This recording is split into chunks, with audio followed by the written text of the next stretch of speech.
Hello friends, welcome to मंथन IQ with Chandresh. मंथन IQ with Chandresh की इस ऑनलाइन प्लेटफॉर्म में आप सभी का स्वागत है। दोस्तों, हमारे द्वारा यहाँ पर डेली करंट अफेयर डिस्कस किया जाता है, जो कि आज है 7 जनवरी। 7 जनवरी से संबंधित जो भी महत्वपूर्ण करंट अफेयर है हम उनका डिस्कशन करेंगे। दोस्तों, बिना देर किए हुए हम अपने सेशन को स्टार्ट करते हैं। आज का हमारा पहला क्वेश्चन है, हाल ही में झारखंड उच्च न्यायालय का मुख्य न्यायाधीश किसे नियुक्त किया गया है? जिसका ऑप्शन है महेश शरद चंद्र सोनाक, संगम कुमार साहू, सोमैश सैन, इनमें से कोई नहीं। जिसका ऑप्शन नंबर ए है महेश शरद चंद्र सोनाक सही ऑप्शन है।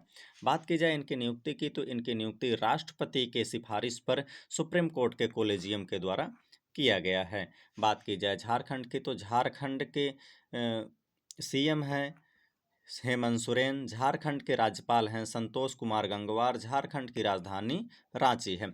बात की जाए संगम कुमार साहू की, तो संगम कुमार साहू को हाल ही में पटना हाई कोर्ट का चीफ जस्टिस नियुक्त किया गया है।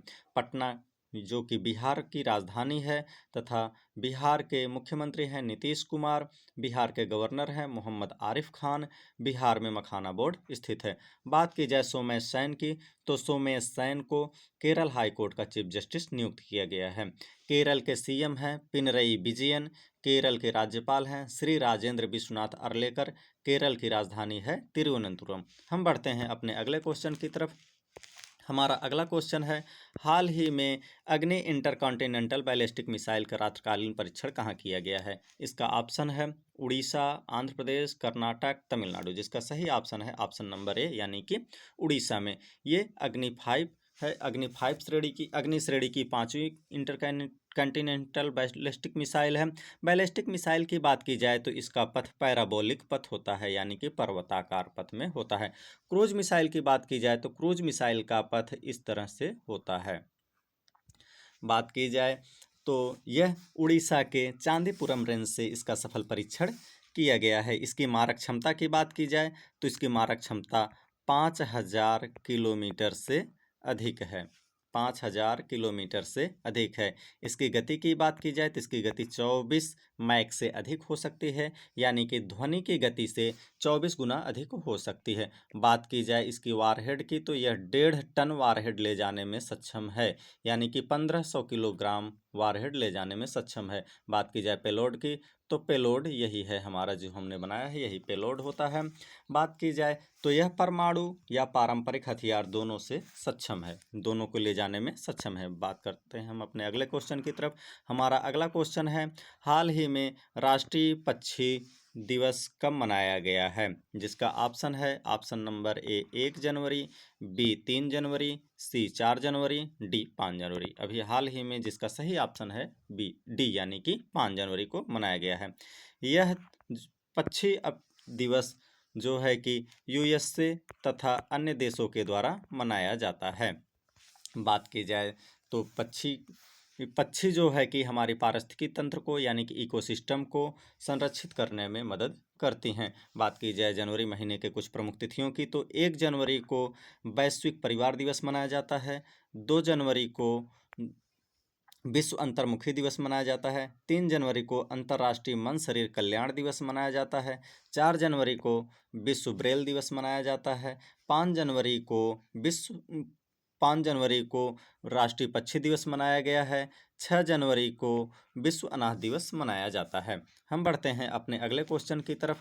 हमारा अगला क्वेश्चन है, हाल ही में दुनिया का सबसे बड़ा चावल उत्पादक देश कौन बन गया है? जिसका ऑप्शन है option number A Bharat, B चीन, सी जापान, डी इनमें से कोई नहीं। जिसका सही ऑप्शन है ऑप्शन नंबर ए, यानी कि भारत। भारत अभी हाल ही में जो है कि दुनिया का चावल उत्पादन करने वाला सबसे बड़ा देश बन गया, सबसे अधिक मात्रा में चावल उत्पादन करने वाला देश बन गया है, जो कि 152 मिलियन टन चावल का उत्पादन किया है। बात की जाए तो टॉप 5 देशों की चावल उत्पादन करने में, तो नंबर 1 पर भारत हो गया आपका, 2 नंबर पर चीन हो गया, 3 नंबर पर बांग्लादेश है, 3 नंबर पर बांग्लादेश, चौथे नंबर पर इंडोनेशिया, 5वें नंबर पर वियतनाम है। हम बढ़ते हैं अपने अगले क्वेश्चन की तरफ। हमारा अगला क्वेश्चन है, हाल ही में हरियाणा का लिंगानुपात तेजी से बढ़कर के कितना हो गया? जिसका ऑप्शन है 920, 922, 923, 925। जिसका सही ऑप्शन है ऑप्शन नंबर सी, यानी कि कितना हो गया है? 923 हो गया है। बात की जाए 2024 में, तो 2024 में हरियाणा का लिंगानुपात 910 था, जो कि 13 बढ़ करके हो गया है। लिंगानुपात की बात की जाए तो 1000 पुरुषों की तुलना में महिलाओं की संख्या लिंगानुपात कहलाती है। हरियाणा के पंचकुला में सर्वाधिक लिंगानुपात है, जो कि कितना है, 971 है। हरियाणा से ही हमारे प्रधानमंत्री नरेंद्र मोदी जी ने बेटी बचाओ बेटी पढ़ाओ अभियान को 22 जनवरी 2015 से प्रारंभ किया था, हरियाणा के पानीपत से। 2015 में हरियाणा के पानीपत में लिंगानुपात 892 था। हम बात करते हैं अपने अगले क्वेश्चन की तरफ। हमारा अगला क्वेश्चन है, हाल ही में 9वें गिद्ध समारोह का आयोजन कहाँ किया गया है? तो जिसका ऑप्शन है मुंबई, चेन्नई, लखनऊ, इनमें से कोई नहीं। जिसका सही ऑप्शन है चेन्नई। चेन्नई जो है कि तमिलनाडु की राजधानी है। बात की जाए मुंबई की तो मुंबई महाराष्ट्र की राजधानी है, जो कि देश की औद्योगिक राजधानी भी है। बात की जाए लखनऊ की तो लखनऊ उत्तर प्रदेश की राजधानी है। बात करते हैं हम लखनऊ के कुछ विशेष जानकारी के बारे में बात करते हैं। तो लखनऊ गोमती नदी के किनारे स्थित है। लखनऊ कत्थक संस्थान लखनऊ में स्थित है। उत्तर प्रदेश का कृषि अनुसंधान परिषद भी लखनऊ में है। उत्तर प्रदेश का केंद्रीय गन्ना अनुसंधान केंद्र भी लखनऊ में है। यहाँ पर प्रमुख पार्कों की बात की जाए तो यहाँ पर प्रमुख रूप से अंबेडकर पार्क, लोहिया पार्क स्थित है। यहाँ पर जो है कि किंग जॉर्ज मेडिकल यूनिवर्सिटी भी स्थित है। यहाँ पर बड़ा इमामबाड़ा एवं भूल भुलैया भी है। बात की जाए आगे तो यहाँ पर ब्रह्मोस प्रक्षेपास्त्र एवं विनिर्माण केंद्र भी स्थित है। बात की जाए यहाँ पर तो लखनऊ में भारतेंदु नाट्य अकादमी भी स्थित है। बात की जाए तो यहाँ पर उत्तर प्रदेश संगीत नाटक अकादमी भी स्थित है।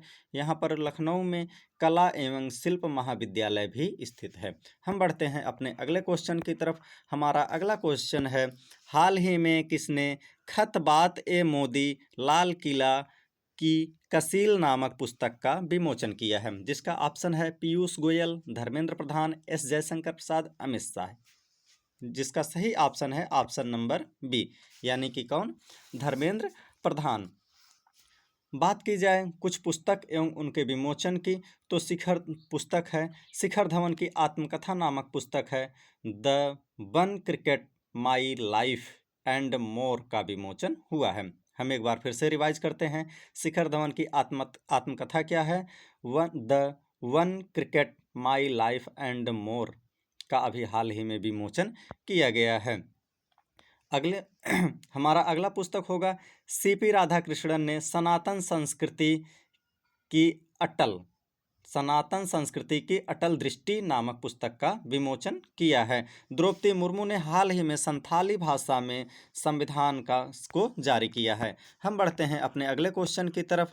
हमारा अगला क्वेश्चन है, हाल ही में नंदिनी चक्रवर्ती को कहाँ का मुख्य सचिव नियुक्त किया गया है? जिसका ऑप्शन है option number A Bihar, B Paschim Bengal, C Orissa, D इनमें से कोई नहीं। जिसका सही ऑप्शन है ऑप्शन नंबर बी, यानी कि पश्चिम बंगाल। बात की जाए पश्चिम बंगाल की तो पश्चिम बंगाल के मुख्यमंत्री हैं आपकी ममता बनर्जी हैं। पश्चिम बंगाल की मुख्यमंत्री ममता बनर्जी। पश्चिम बंगाल की राजधानी की बात की जाए तो कोलकाता है, कोलकाता। और पश्चिम बंगाल के गवर्नर की बात की जाए तो पश्चिम बंगाल के गवर्नर है डॉक्टर सीवी आनंद बोस। हम बढ़ते हैं अपने आज के लास्ट क्वेश्चन की तरफ। हमारा आज का लास्ट क्वेश्चन है, कहाँ स्मार्ट ग्रीन एक्वा कल्चर का उद्घाटन किया गया है? जिसका ऑप्शन है तेलंगाना, कर्नाटक, आंध्र प्रदेश, छत्तीसगढ़। जिसका सही ऑप्शन है ऑप्शन नंबर ए, यानी कि तेलंगाना में। इसका उद्घाटन की बात की जाए, इसका उद्घाटन 5 जनवरी 2026 को किया गया है। 5 जनवरी 2026 को किया गया है। यह तेलंगाना की राजधानी की बात की जाए तो तेलंगाना की राजधानी है हैदराबाद। बात की जाए तेलंगाना के सीएम की तो तेलंगाना के सीएम है सिद्धारमैया, जो कि दूसरी बार सीएम बने हैं। तेलंगाना के राज्यपाल की बात की जाए तो तेलंगाना के राज्यपाल हैं जिष्णुदेव शर्मा। धन्यवाद दोस्तों। डेली करंट अफेयर के लिए